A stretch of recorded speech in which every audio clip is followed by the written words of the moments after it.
Hey, Assalamu alaikum, Sister Layla Letitia here, bringing Ramadan reflection for day 15. We have reached the halfway mark. This feels incredible, guys. Only 15 to 14 days left to go, so pat yourself on the back for a job well done so far, and may Allah accept all of our acts of ibadah. Ameen. Now today's reflection is coming from a personal place. It is again regarding the power of your mindset, and it's about me. And I had a very trying day last night. Let me tell you why. So about a month ago, I did a video blog with 3 Women Voices, and in that blog, I actually shared a lot of personal stuff about my life that I really don't share, but I think it's time that I share my why so people can understand why it is I'm passionate about what I do. So the lady who interviewed me for the blog, she sent me an email on Monday and she let me know that, hey, your video blog is coming out Thursday. I hope you're excited. I'm like, yeah, I'm excited. But at the same time, I was very apprehensive because I'm like, what are they going to think about me after they hear what I share, what I have shared? What are they going to think about me, right? So I was so apprehensive, a little anxious about this blog coming out. And so Thursday's the day the blog comes out, and to my dismay, to my sadness, it just didn't it wasn't a blog that caught people's attention, right?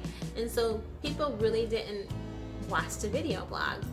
And I felt like, I really was, giving myself, and it really made me feel like, what is all this for? Because if you cannot have impact on people, then what is this all for, right?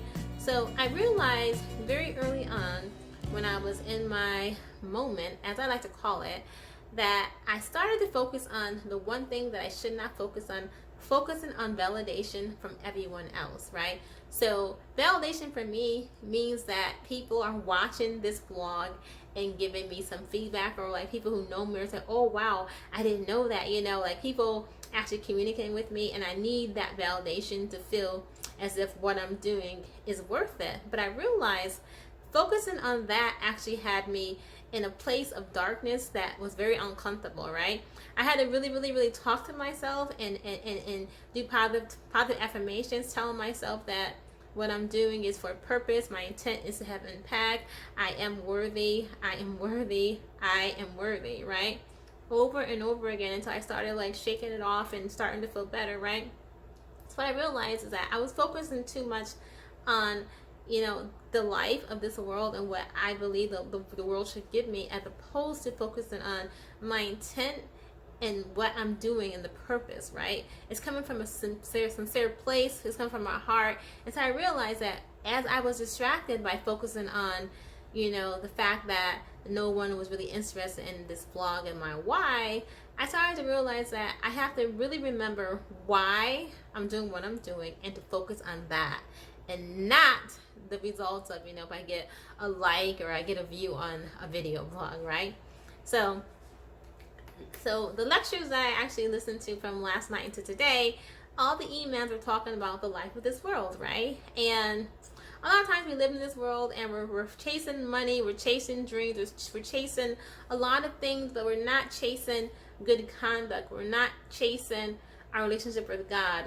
We're not chasing just being good people. We're chasing all of these material things, but the truth of the matter is, the Quran says over and over that the life of this world is for mere amusement and sport, right? And the life that really matters is a life in the hereafter. So we should be focusing on doing a good job here so that we can actually make it to the hereafter, where we are promised paradise, where there will be no harm, no fear, no hurt, no pain, right? And that is the ultimate goal. So the meaning of this reflection was really to let you know, as a mindset coach, that even when I get down on myself, I have to always rely on positive affirmations, trying to shun out my negative self-talk, and this really will start refocus on my purpose and what I'm doing and my intent. Okay. Now, as always, I never ever like to ever end a reflection without reading out some ayahs from the Quran. Now, today's surah is from Surah 18, which is my favorite surah in the Quran. I read this surah more than any other surah, probably because it's a Friday surah, and it's good to read this ayah on Fridays for many reasons, but I'm not going to talk about it in this reflection. But I'm going to read about exactly what I'm talking about when I say the life of this world. Okay.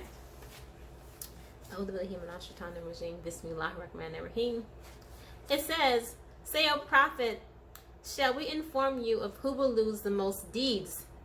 They are those whose efforts are in vain in this worldly life, while they think they are doing good. It is they who reject the signs of the Lord and their meeting with him, rendering their deeds void, so we will not give their deeds any weight on Judgment Day. That is their reward, hell, for their disbelief and the mockery of my signs and my messengers." So again, guys, focusing on the life of this world is great, but the better focus is the life of the hereafter. Hope you guys enjoyed this reflection. Have a great day. See you tomorrow for day 16.